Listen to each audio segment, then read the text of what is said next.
Today's episode of Quarantine Creatives is brought to you by Soak Pools. Soak Pools are revolutionary, space-saving pools that combine the best of a pool and a hot tub, install in just days, and provide year-round enjoyment. You've heard me talk about Soak Pools before. You've heard me talk about how beautiful they are. They literally will be the showpiece of your backyard. These are just beautiful, beautiful pools. They take up a smaller footprint than a traditional pool, so you can fit them in areas where you might not always have had the option of a pool.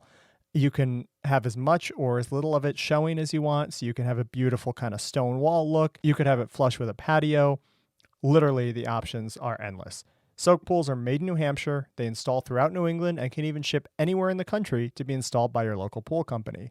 For more information, visit www.soakpools.com. That's Soak Pools, SOAKEPOOLS.com. Soak Pools, small pools, big benefits.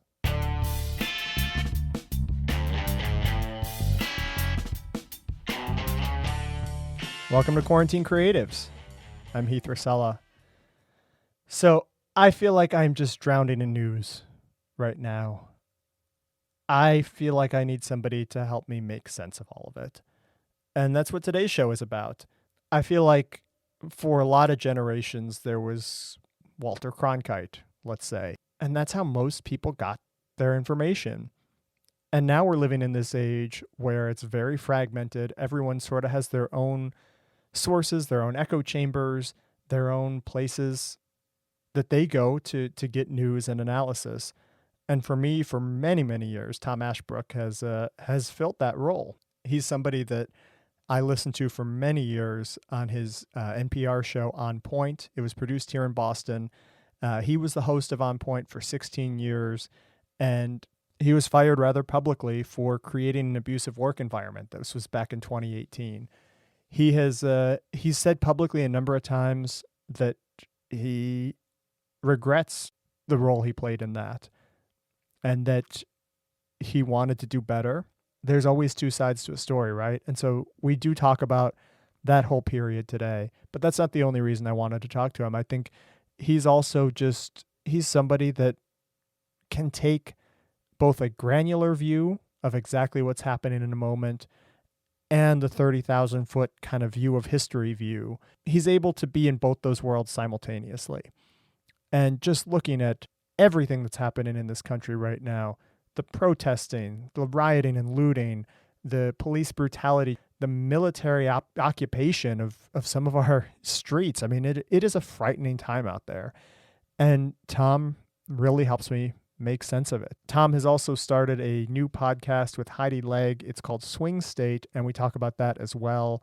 And I've been doing a lot of self-reflection during this time as well, and just sort of thinking about who I am and what lessons I still have to learn in all this. I think these protests around the death of George Floyd have really given all of us a wake-up call just to think about our own lives, our own privilege. Amber Ruffin she's a comedian and she's a writer on Late Night with Seth Meyers. And she's been doing these bits all week on the show where she just talks about her interactions as a Black woman with the police. And it's been a little eye-opening for me just to think sort of back on my own interactions with the police and how they all resolve positively. I've had, I don't know, maybe a dozen times I've been pulled over in my life, in Cleveland, in Boston, in New York City, in Los Angeles, probably others if I think about it, I don't know. And almost every time I've gotten away without even a ticket, usually a written warning. Sometimes I get a ticket. Certainly never had a gun pulled on me by a police officer. Certainly never been asked to even step out of the vehicle. I've never had my vehicle searched. And I think just back on a story that happened to me when I was a new driver. I went out with a couple of friends driving. It was me driving my car with 4 or 5 passengers in it and a friend of mine behind us with maybe 4 passengers. So it was a group of 9 or 10 of us. We're all probably 16, 17 years old. And it was late at night in a small town in Ohio where I grew up. And we were driving like idiots, We turned right on a red light without stopping at all, which is like nothing. People do that all the time. There was no traffic around. But we were on this country road, started speeding, easily 10, maybe 15 miles over the speed limit, came up to a 4-way stop, blew through a stop sign. Finally, police lights come on. We get pulled over. One officer handling both cars. Again, he's outnumbered 9-1, 10-1, something like that. He asks what we were doing. He said he's been trailing us for a while. I mean, this had been going on 5 or 6 miles. This wasn't like, he caught us in one instance. He caught us doing a lot of bad things. And we walked away with a summons to go to juvenile court, as I remember, because in Ohio, if you're under 18, you have to go to court. And we went, and the only charge that came forward was rolling through the red light on a right turn. He didn't even write up going through the stop sign, completely blowing a four-way stop. He didn't write up the speeding. He didn't write up any sort of reckless driving. And I just think about that in the context of white privilege. If I had had a different skin color, my life could have been ruined by that. And, at the least, I would have been harassed, I think. Probably would have been made to step out of the car, probably had it searched up and down for drugs or guns or who knows what, whether or not there was any reason to suspect that I had those things. And instead, I had to go to court. I probably had to pay, $200. And I was on my way. That didn't affect anything in my life. I barely remember that. I mean, this was 20 some years ago.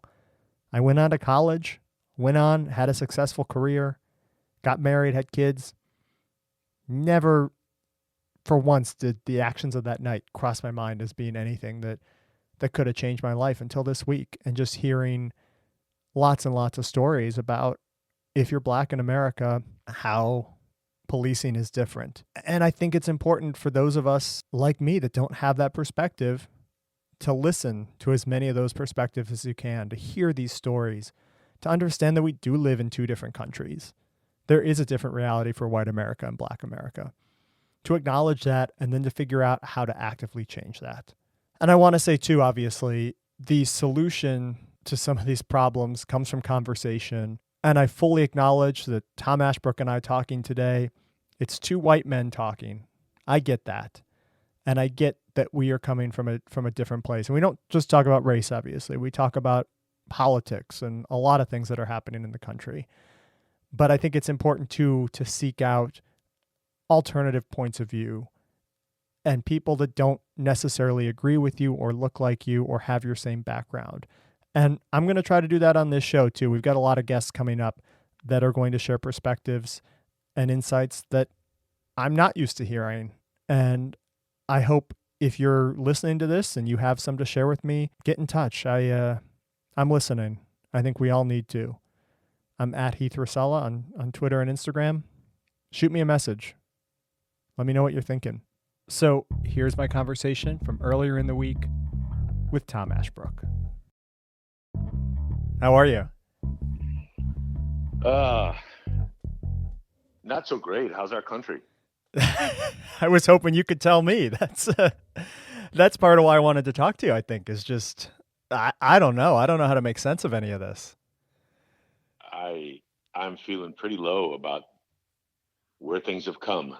Yeah. And where they could be headed. I pray we turn this around, but we are in a bad spot right now.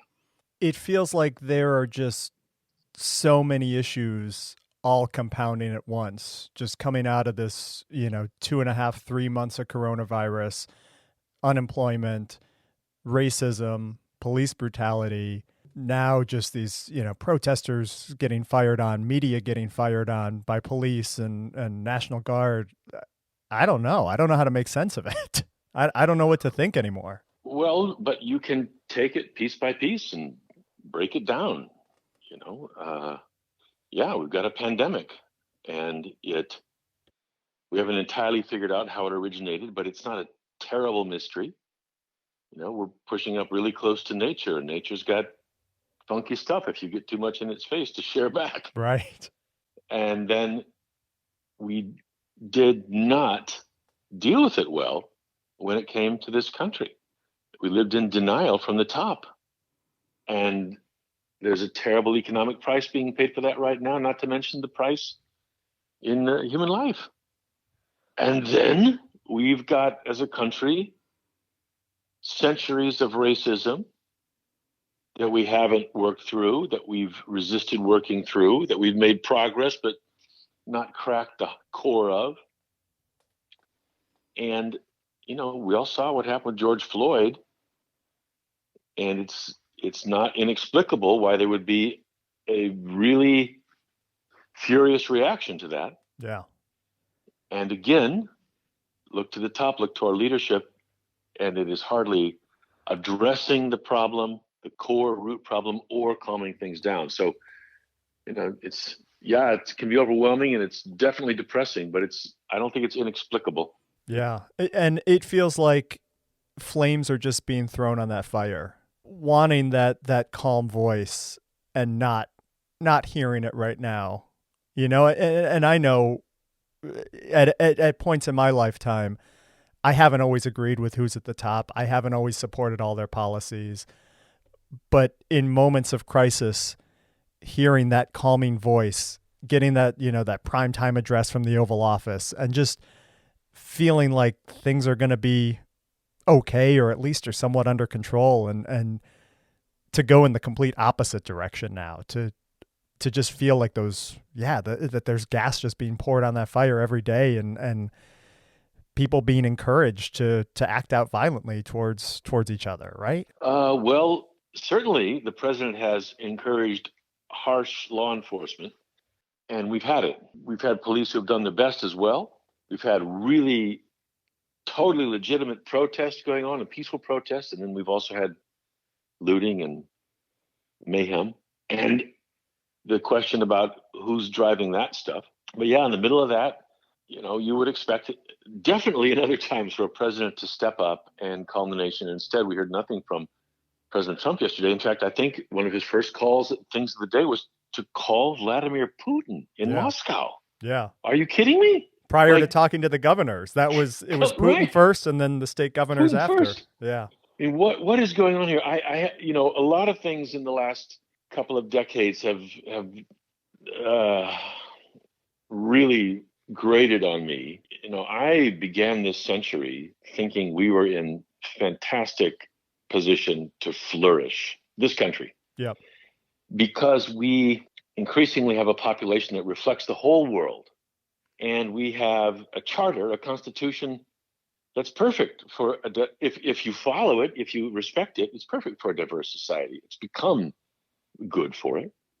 Because it's not based in blood, it's based in law and in ideals. Yeah. And I thought, we had a great technology lead, and I thought we are set up to really be a model for the world. And I knew that there was likely a reckoning when that demographic tipping point came, and we became minority majority, or majority minority, whatever you want to call it, when whites were no longer, even in strict numbers, and this comes in like 2047 or something, the majority. But I thought, well, we've got years to deal with that. But that showed up really early, the fear and kickback on that front. And the other big thing was this out of control inequality in our country. That you're going to have people with different levels of income and different levels of wealth, and there's a lot of dynamism in that can actually drive innovation. But at a certain point, and I've lived abroad a lot, and I've seen this a lot abroad, and I remember, as a very young guy, teenager still in India at that time, thinking, wow, am I glad I'm from a country where the wealth is more equally shared, because it gives everybody dignity and everybody, not perfectly shared, but more equally shared. This is in the mid 70s, where people don't live at the edge of, in such numbers, at the edge of complete despair. And people who have something aren't afraid that if they slip, they'll fall into a pit, where there was a middle class that gave a kind of ballast to our democracy.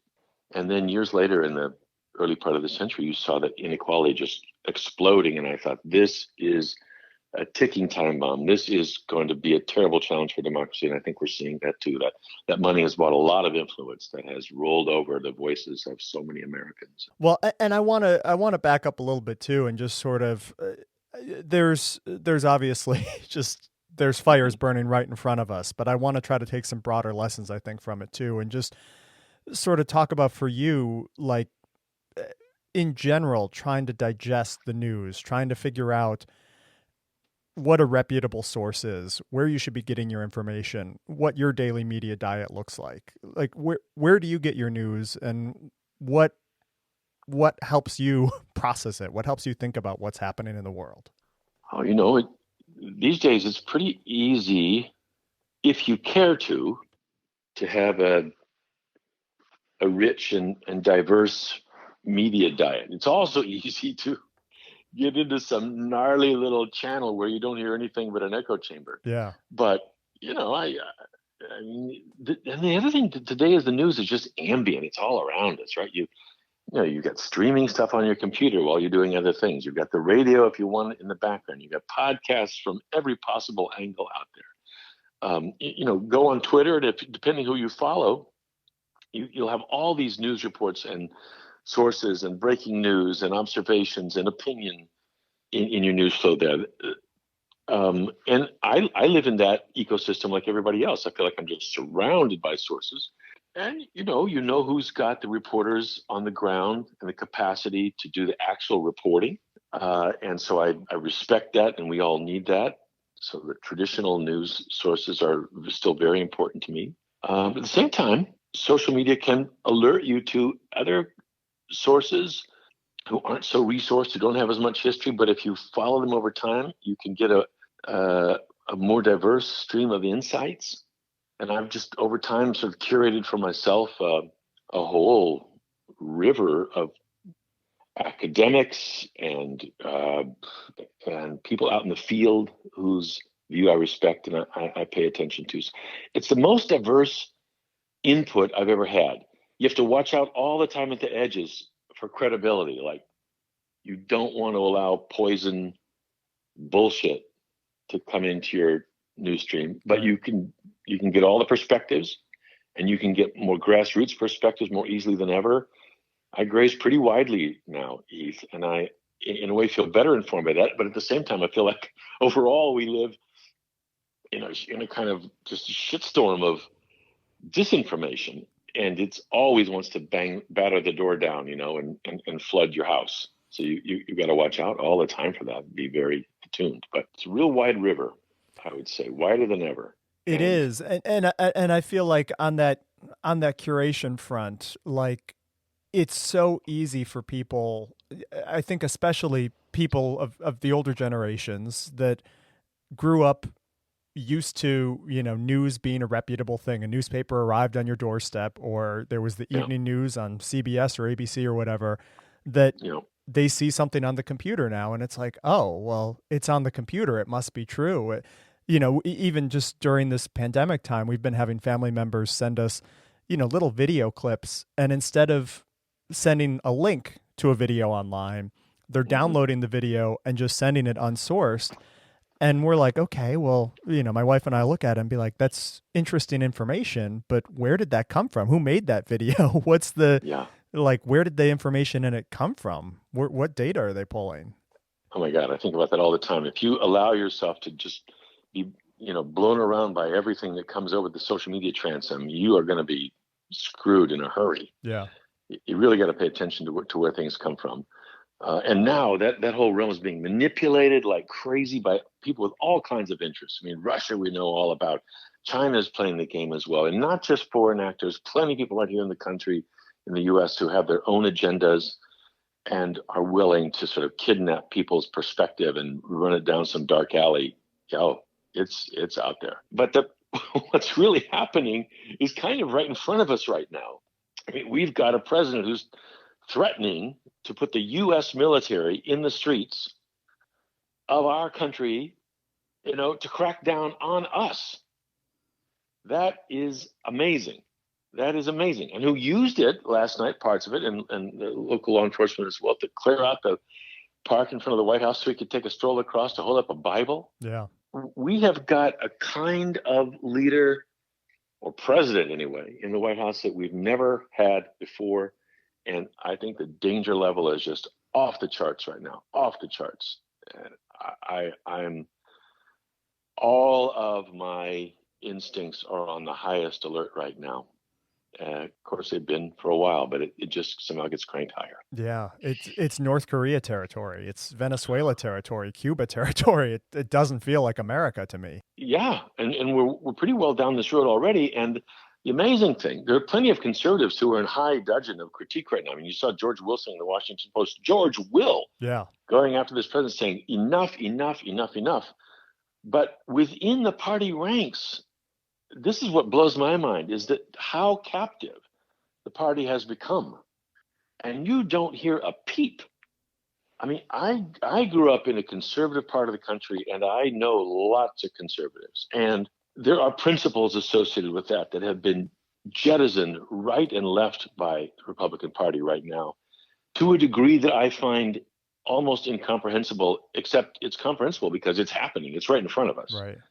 But the consequences of that, I really fear, where the president's own party is not acting as a brake in any way that I can see on behavior that is so far outside the norm. So far outside the norm, Heath, that I think it sometimes, and this has been a source of frustration, it's difficult for the traditional media to convey because they have operated with a certain set of assumptions about how power would be wielded in this country normally. And when things get out of the norm, it's sometimes hard for them to bring the language, bring the words, bring the just straight honesty about what's going on that's required. And I think that's been a challenge. That's been a challenge too. That's why you've got to have a diverse inputs these days. You better be looking yourself at what's going on in the world and making your own, as clear as you can calculations about it, because even some of our big media outlets, I think, have had trouble getting their arms around how far off the map we are going here. And what do you think drives that? Is that just in my mind, it's sort of that, journalists have an obligation to seek out both sides of a story and to some extent try to give both sides equal weight. Why do you think it's so hard for traditional media to cover what's happening? We've had for a long time, you had this sort of two-party dominance, and that was the formula. You what the Republicans say, what the Democrats say, and then you test their presumptions if you're a good reporter, and test their assertions, and you look inside, you try to get to the facts. But that was almost, it was too easy even when it was the norm. And now when you've got Kellyanne Conway right from the get-go walking out and talking about alternative facts. Yeah. If you're giving equal weight to the words of a president whose thousands of lies are super well documented, and to more realistic assessments of what's going on in the world, then you're not doing a service. You're not doing journalism. You're just doing a kind of stenography. I mean, right now, you have got to be a way more critical observer of what's going on than just, well, the president says this and others say that. The president is a proven liar over and over and over again. And if you can't say that out loud, you're not at grips with reality. Reality is what we're supposed to be conveying here. And it's not just a matter of slicing down the middle. When one poll is Donald Trump saying any damn thing he pleases, right, whether it has any roots in reality or not. Yeah, it redefines it redefines the goalpost for everybody, I think. And there is that impulse to not use that word lie, to shroud it in euphemism, to say he's giving untruths, or what he said was later disproven by this, or I wonder why that is too, that newspapers and other reporters are just, they're so reticent to call it what it is. Well, it's tough because when you say lie suggests that there's an active element in it. It's not just that he accidentally said something that wasn't true, or that he stumbled. And when you say lie, it means he intended to convey an untruth. He intended to convey an untruth. And that gets into what's inside his head, what's his psychology. But at a certain point, you've got to say, wait a minute, look at the record. look at how deep it is. Look at how much of this there is, And and look at the consistent. Yeah. consistency, Right. of it. But why are reporters reticent? Why are news organizations reticent? Because once if you call the president a liar, you sort of unravel the whole structure of what we've thought of as legitimate balance in reporting, right? Right. Then you're in a real open sea, and it makes the whole project of journalism tougher. Well, that's just too damn bad. It's tough right now. Yeah. It's challenging right now. And I think that we just have to take that on. I think that is our responsibility to take on. But you can see why people wouldn't want to go there, because once you go there, the old markers are gone, and it's a much tougher task. I feel like too the backdrop of all this, you're making the case today, and I feel that urgency for strong reporting, for more journalism, for more people out there telling the stories that need to be told. But at the same time, looking back a month or two of just particularly in the newspaper industry, just the economic collapse there, the consolidation under corporate owners, the furloughs, the layoffs. There are less people reporting the news now than ever, and there are less ways to get that in some way, certainly print editions at least. And I know, like, I haven't read a print newspaper in probably 15 years. It's been a long time since I've picked up a physical newspaper, but I'm looking at Twitter all the time. I'm looking at online news sources. Do you have a sense or a perspective on how you make the economics of journalism work in 2020? No, I don't. Nobody does. Yeah. Nobody does. You've got a few who are doing really well as the country's gotten so freaked out. Subscriptions to the New York Times and a few others, have really climbed. But as you say, if you go down the pyramid and all the way down to local, it just gets bleaker and bleaker. And people have not been able to figure that out. And I worry about that, because that's where it begins. You need responsible, credible news gatherers right from the grassroots level who you can trust to have democracy work. Barack Obama wrote that piece for Medium this week about sort of the importance of not just voting in presidential elections or senatorial elections, but really getting involved at the local level. And I think that's so important from a media consumption standpoint too, of just you've got to have somebody keeping an eye on the local sheriff or the local, the mayor, whatever, these local officials, that they have much more of an impact on our daily life. And in some ways, if there's not that check, there's an incentive to be corrupt in those positions, I would think. Absolutely. And the irony is, I think that's where the rebuild for our country is going to have to come. We've been on this long, easy period of for all of the challenges, there's been sort of coasting on the democracy front of our lives. The things more or less worked. Now we're in crisis, and the rebuild is probably going to have to be local. And how do you make local credible if you don't have the press at work, keeping things on the straight and narrow, or at least having some kind of watchdog role there? Economically, that's a bust right now. So how that's going to happen, I don't have the answer to. But we're going to need it, because the rebuild, I believe, is going to have to come from the bottom up. I want to talk a little bit just sort of about the arc of your career, just because I think it's interesting, but I also think there may be some lessons for people that want to get started in journalism and want to be able to be the next generation telling these stories. You alluded to it a little bit, but you were born on a farm in Illinois, right? Yeah, my family settled a county in central Illinois. I mean, European settlers back in 1820. And I grew up on that same farm. Yeah, central Illinois. Corn and beans and sheep and hogs and cattle and chickens and the whole thing. It was great. Growing up with that much history, though, with so many generations farming the same land, was there an expectation, whether explicitly or implicitly, that you should be the next generation taking that over? When you're on the land for that many generations, some people stay there and some go out and find their fortunes, or whatever you want to call it.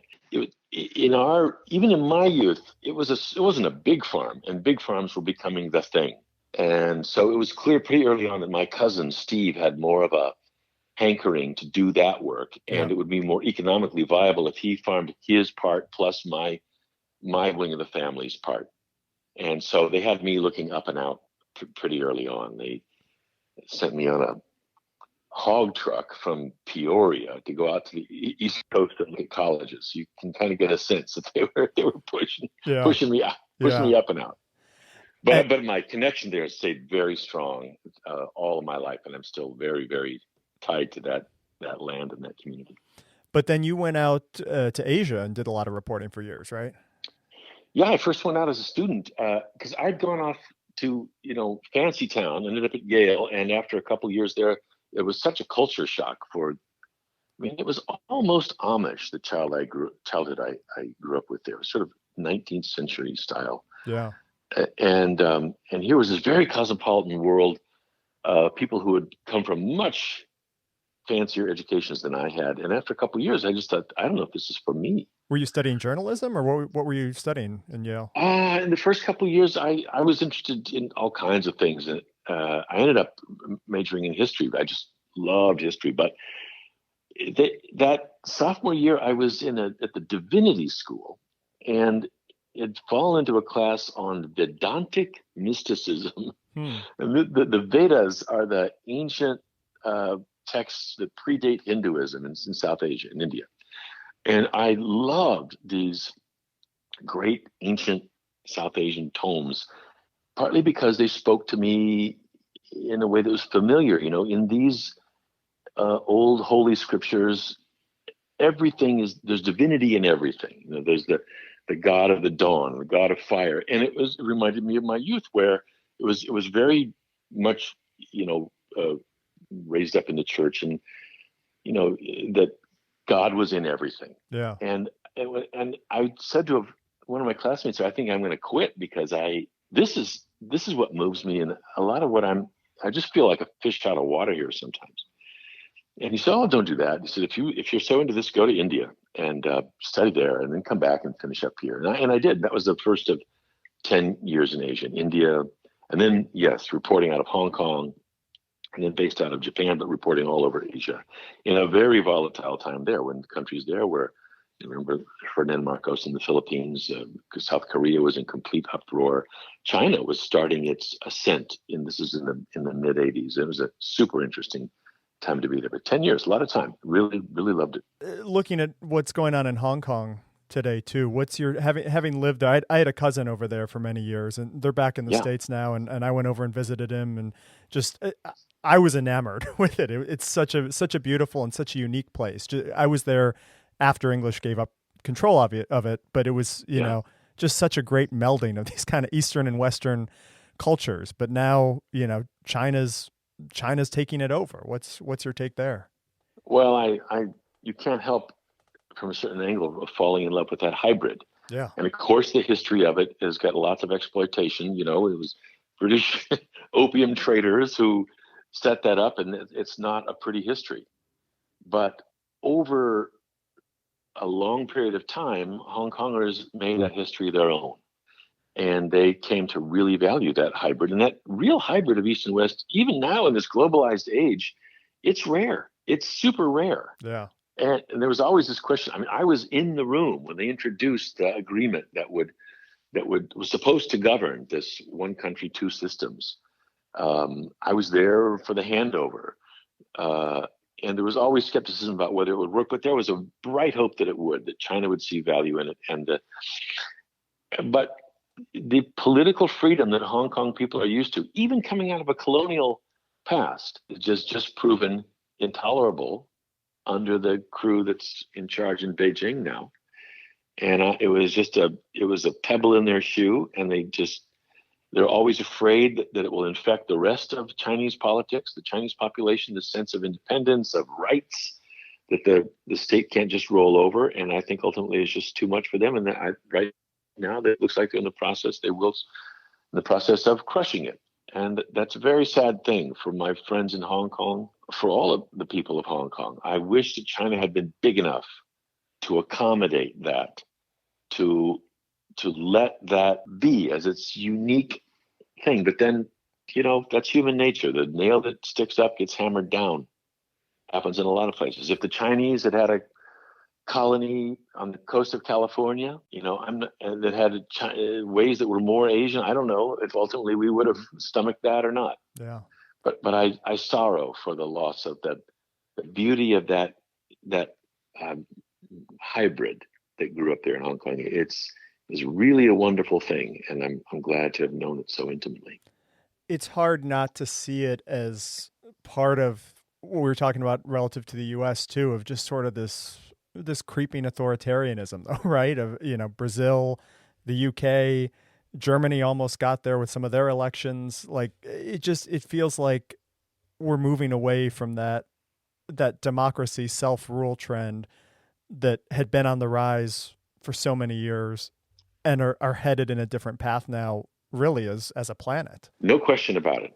And I mean, some of them places maybe will turn it around. It looks like Germany in the last elections, it looks like they're turning the other way again. I pray they are. But that impulse has been strong in a lot of places. I think you've got to look back at what's happened with economies. We're not the only economy that globalization has had a mixed impact on and disruptive impact. And with too little attention paying to buffering people from that so that they don't feel just run over. But yeah, that's happening. And yes, you've got in China, which is the ascendant economy now, and political and cultural power comes with that.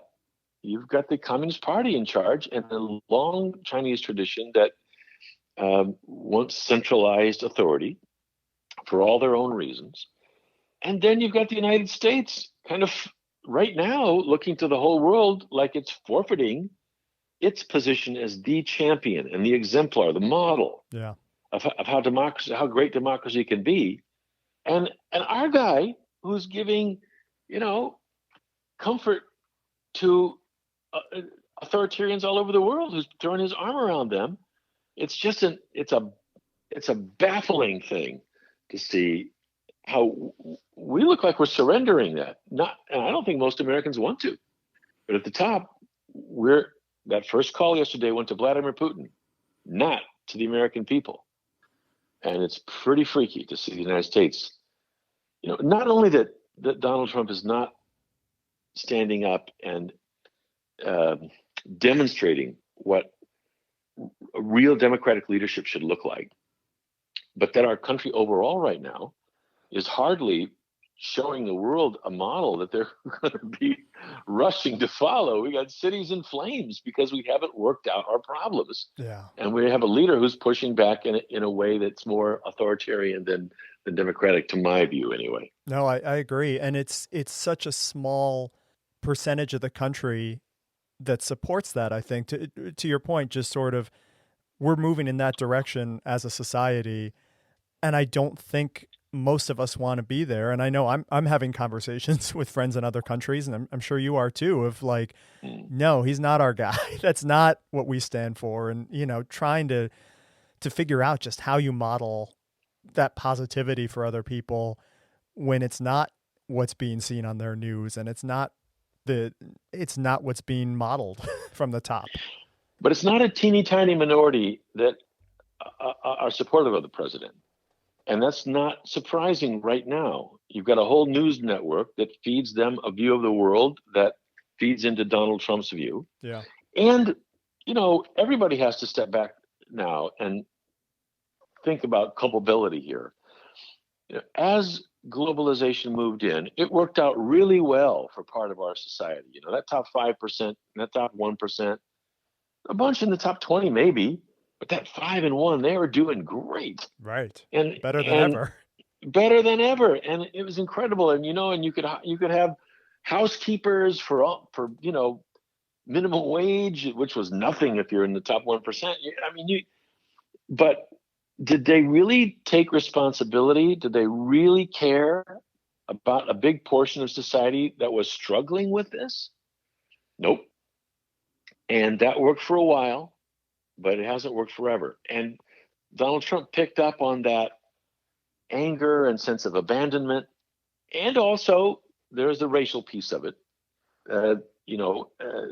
Whites who thought our time is coming to an end and we're not going to stand for that, or somehow diversity is not going to work out for us and we're not going there. And he made hay with that. But if for anybody who is complacent about that growing inequality, that is culpability. So fixing this is not going to be as simple as somebody other than Trump at the top. It's not going to be even as simple as a kind of, I hope the Republican Party, I don't know what's going to happen with the Republican Party, but some kind of cleansing going on there. Even if you're on the other side of the political spectrum, you've got to think, what attitudes did I hold in the last 20 years that allowed for this depth of division and disillusionment to come in here? It's not okay just to say, hey, I was doing great. I was affluent. I had nice cars and nice holidays and I don't know, nice new pictures on the wall. No, we all have to recommit to the whole here. It's been interesting too, just thinking about this quarantine time. I feel like there's been a bit of a cultural reset even prior to all these protests and stuff, that, seeing cities without traffic and without air pollution and realizing that there may be a better way of life, that, people are getting used to telecommuting now and saying, I don't know that I ever want to go back to an office, even when it reopens. And just, there were a lot of kind of cultural resets already happening. And then, the death of George Floyd just feels like it kicked that up into overdrive. And my hope anyways is that we end up on the other side of this really kind of going through that checklist and saying, what are our priorities as a country? Who do we want to be? And really looking at every piece of it, from racism, from inequality, from pollution, and the role of industry, and just all of it. Having a moment to reset and reprioritize. That's kind of where I hope we end up. I don't know that we do, but I mean, I think it would be great. It seems like it's time for a reset. It's encouraging to think of it. I don't know. Humans are and are not wired for that. Like throwing everything up in the air and resetting is hard for people, and people return to comfortable patterns. Also, though, who wants to commute for an hour each way? Who wants to? There's a lot of stuff we'd like to jettison. We're going to have to figure out how to get the economy going again. One, hopefully in a greener way. But it's got to go somehow. People have to make a living. I don't know how it's going to work. I would love to see a kind of national rebirth out of this. I'm all for it. Bring our strengths forward and let us leave some of this shitty old baggage behind. Right. That would be great. And really look anew at what it's going to take in race terms. Number one, because that's our original sin. Right.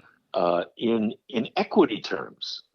And then, right down to the way we organize our working lives, all of it. Of course, not everybody's going to, people with kids at home are trying to work and homeschool their kids, or half anyway lately, and, juggle everything else. Sometimes the office may seem peaceful compared to what some homelands are. People will be all over the map on that. But, oh boy, we've got some rebuilding to do. I mean, it's funny for me, because I got auto ejected from the office a couple of years back. Yep. So this doing more work from home, I've gotten practiced in it, right? So I was ready for the quarantine. I knew just how to do that. But it means rebuilding social interaction in a different way. And that could be good too, because we need more real social interaction within our communities, not just our workplace and then go home and, I don't know, turn the tube on or, watch, we need to be connected with our closer communities as well. And this might encourage that. I've found that to be a real strong thing. So I don't know what's going to come out of it, but a reset, man, do we need it. Yeah. I'm there. I'm so there. You mentioned just sort of your pretty public ouster from WBUR and On Point, and I'm just sort of curious that unfolding so publicly. What are the lessons that you had coming out of that experience? Oh, that was brutal. That was just brutal. That show ran on NPR for a long time. With me as the host. Yeah. 16 years. And I loved that role. Like, I've loved all of my life and work, but that I just adored. Um, but a lot of things came together there that ultimately led to the falling apart. It was just a sad thing, and I don't think it needed to have happened. But yeah, I've had I've had plenty of time to contemplate that. A lot of things came together. I mean, um, one was cultural. I was always in the news environment kind of hard charger, which, as I came up in the news ranks, was by and large was a positive thing. Like, let's go get Right. it. And then there was let's get after it, whatever it takes. And there was a cultural shift where um, that wasn't, a new generation was coming in that just, I'm not sure that made as much sense to them. It was more um, just like, balls to the wall was not exactly what they were looking for. Right. And then there was my own sort of urgency around work was just rising, because as I saw these problems mounting in the country, my sense of the real urgent need to dig deeper, to not be complacent, to push harder, to figure out what's going on, rose and rose. This is during like the election of 2016 Oh, and Donald before Trump's that, begin. Okay. no, even before that, I would Yeah. say sort of the last 10 years or so, there was a steady increase in my sense of urgency about where the country was headed, and my concern that the news media wasn't keyed up enough, wasn't tuned in enough, that there was Yeah. a kind of complacency. This is kind of the Uh, Tea Party time and economic collapse all of somewhere. all of that, Okay. Yep. and inequality growing was Yep. my number one concern, because you can only take that so far and have social cohesion. And so I was felt more and more urgency about this, at the same time as the culture was, and even NPR. I mean, I love NPR. I respect and love NPR, but sometimes it felt like there was an urge to the normative there, Yep. to kind of, a kind of resistance to calling things out for as hard as they were, as hard as they are, and um, so there was a kind of cultural tension there as well, because I was pushing really hard and feeling more and more urgent, but others were like, "Hey, chill out, man." I didn't want to chill out. I was supposed to be like, our job is to get on top of this, to tell truths even when they're really hard, to push harder, and so that pushing met with some resistance, in my team, that I didn't read well enough. And then the really sad part, and I didn't talk much about this at the time. I just couldn't. But you may remember that my wife of many years um, died of cancer Yep. in 2014, and she had struggled with the cancer for 8 years before it finally got her. And the first part was terrible, and then there was a little reprieve, and then just when we thought we were out of the woods, it came back, and it was really bad. She had breast cancer that metastasized and went to her stomach, and stomach cancer is just a brutal thing. So I was working through all of that, and she wanted it private, because she thought that she'd be seen like dead woman walking if it was public, how difficult this was. And I was with her since I was 16 years old. This was a great romance, a great love, and so I respected that. So I'd be on the air, every day for a couple hours, and working with my crew, and then racing home or to wherever she was, Dana Farber, the hospital, whatever, to do whatever I could to try and bring her some comfort. And it was really brutally hard. And I'm sure that I was stretched outside of my zone of statesman-like conduct at some points. I mean, I was just stretched. And then oh my God, it just became terrible. But the station and NPR, they really they knew that she had cancer. They didn't, when it got really bad again, they didn't know, because she asked me to keep this private. And so I would be, they didn't know until I think 3 days before she died. Wow. and I didn't go off the air until that window. So when that was really rough, and then the love of my life, who I'd been with for 40 years, you know, died in my arms at home, Mm.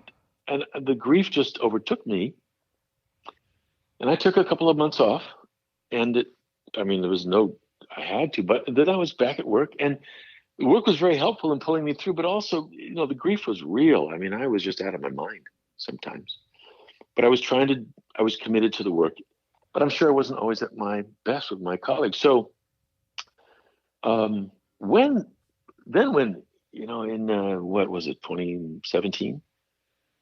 And I was out in California. My second son was getting married, and without his mom there, I went out early to help. And the Weinstein thing was breaking. I heard it on the radio, and it was just sickening stories that came out there. And I thought to myself, I'm glad this is going to be addressed. Yeah. This kind of sexual stuff is just repulsive, and there's no place for it. And I thought, I'm have a kind of quiet. There was kind of quiet pride that had nothing to do with me.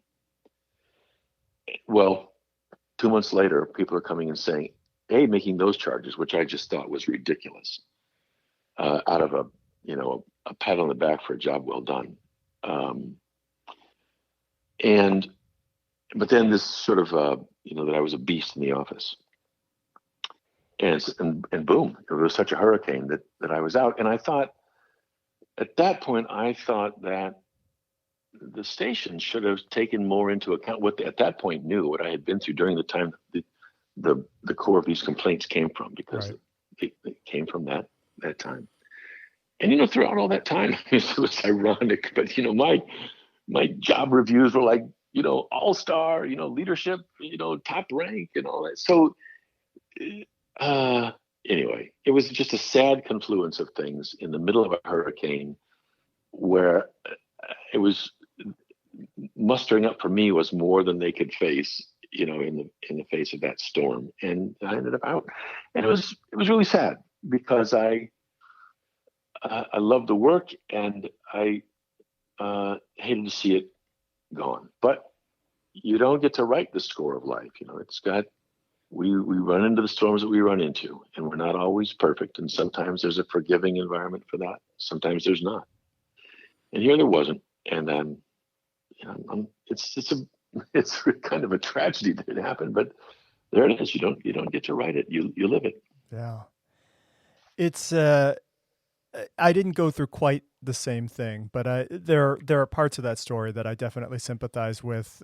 My wife just went through cancer treatments last year. She had thyroid cancer, and luckily we caught it very early. Yeah, thank you. Good for you.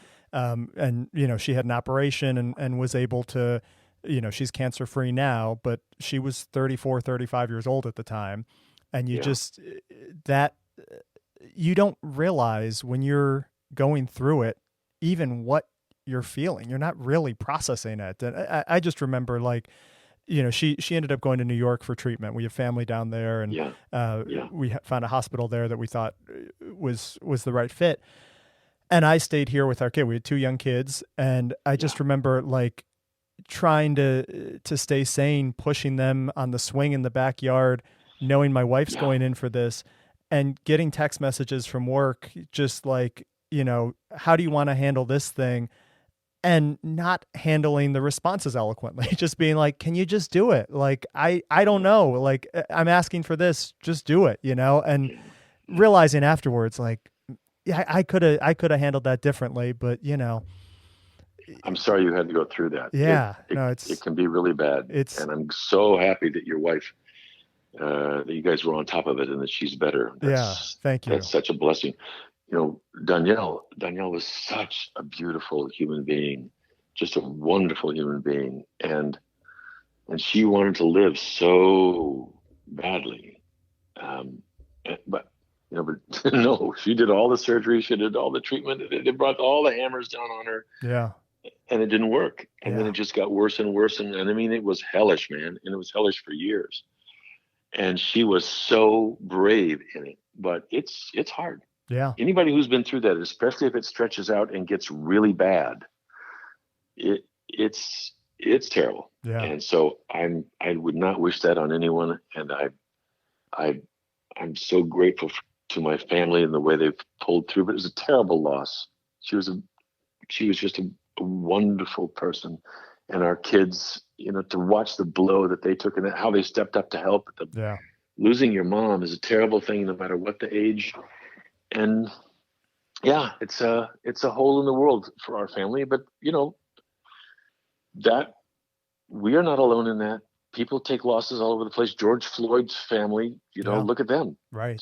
They had to, so life is not always easy, and you you you have to build back.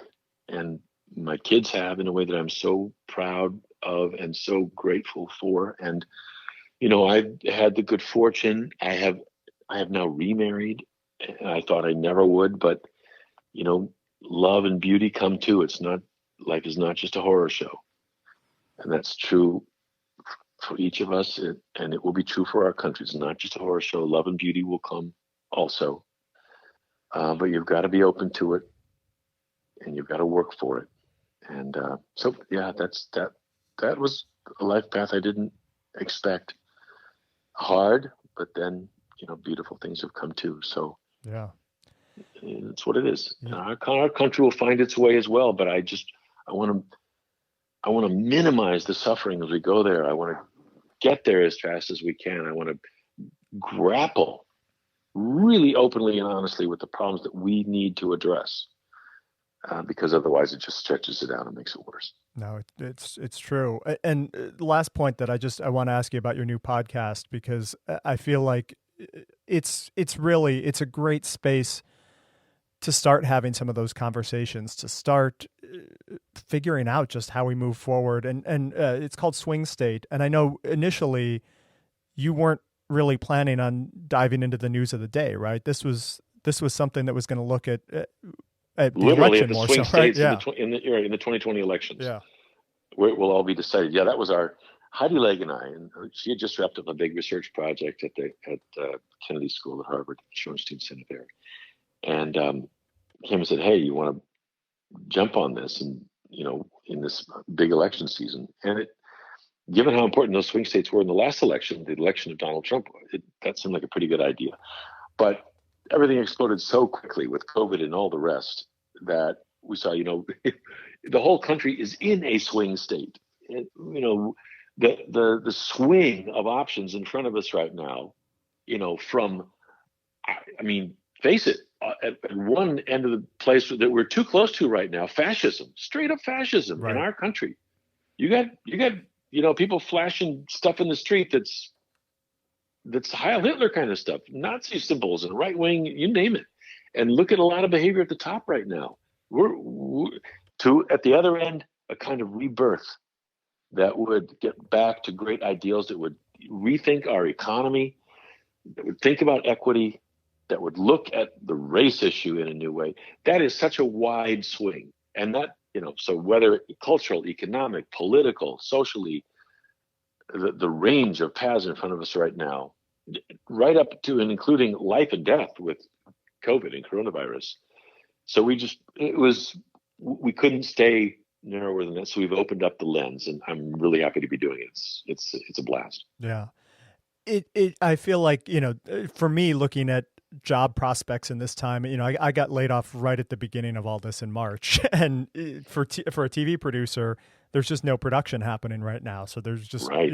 There's nothing happening. And Yeah. that's the reason I'm doing this show, is just, I wanted to start talking to smart people in sort of across the Good for entertainment and media landscape. Yeah. And just figure out like, what's the path forward. But, I know for me, and I don't know for you, like figuring out how to get an audience, how to make money at it, every piece of it, it's really easy to buy some audio equipment and to upload a file. Right. But I just, from a viability standpoint, this is a fun hobby right now, I guess, while there's not much else going on. But I don't know, sort of, there's so many people jumping into the podcast game right now. And I don't know, what's your take on sort of the future of this media space? Well, I mean, for me right now, it's a passion project Yep. because making a living when you first start a podcast, I mean, come on, Yeah. you've got to soar like crazy to get up into something that looks like an income. I don't know what will happen with that.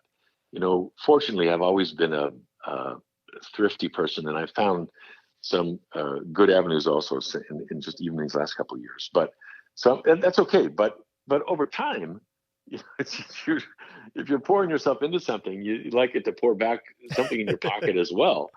And I don't know how it's going to work.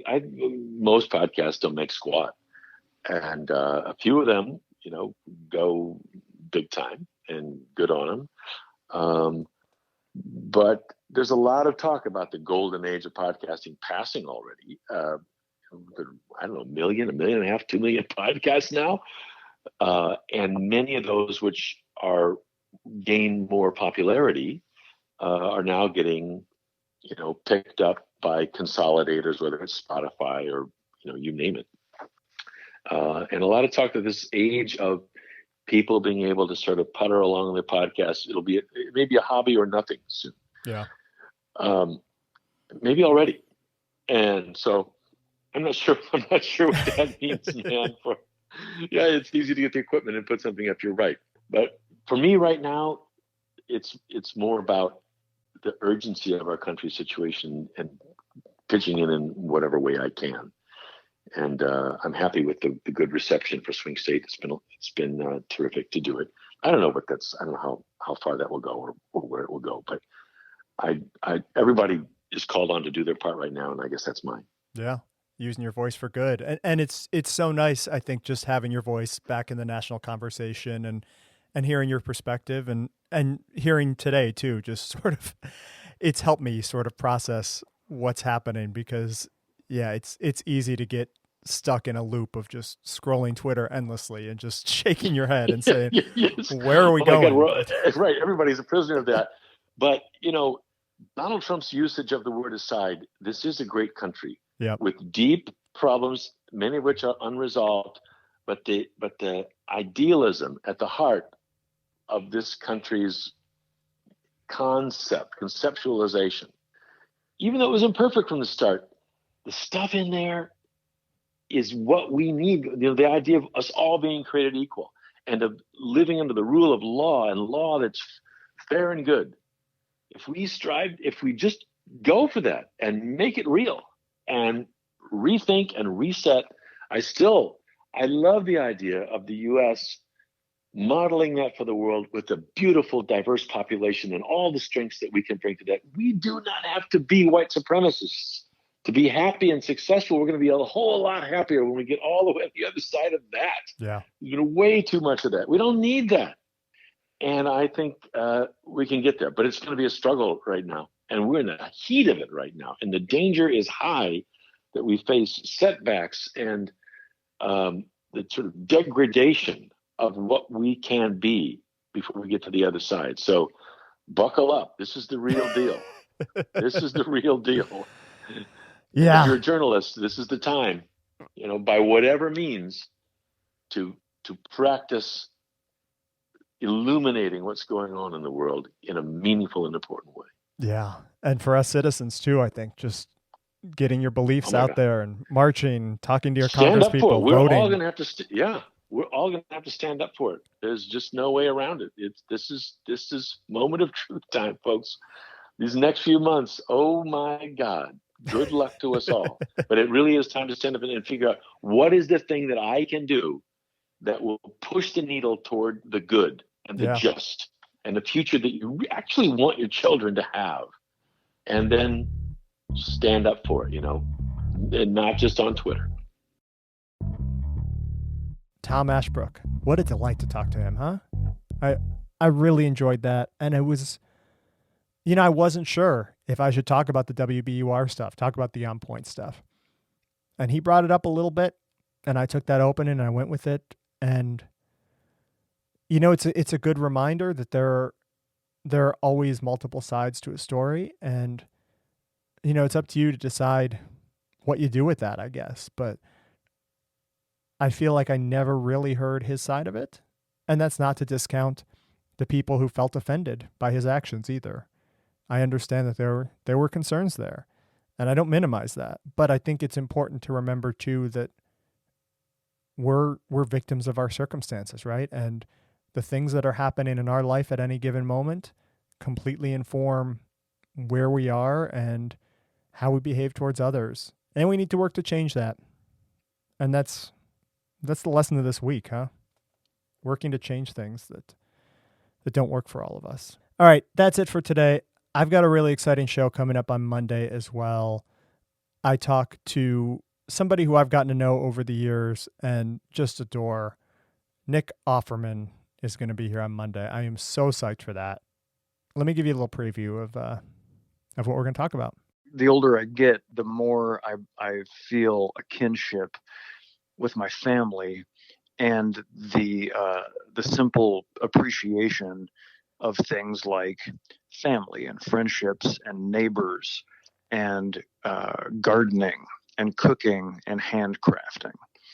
And it's living a self-sustained life in a frugal way and experiencing the pleasures that can bring. Nick Offerman, tune in on Monday. You don't want to miss that one. It's a really good one. All right, thanks for listening to Quarantine Creatives. If you can, leave a review, leave a rating. Really helps. I'm at Heath Racela on Twitter and Instagram. Shoot me a message too. Let me know what you like, don't like. Have a great weekend. Stay safe, everyone.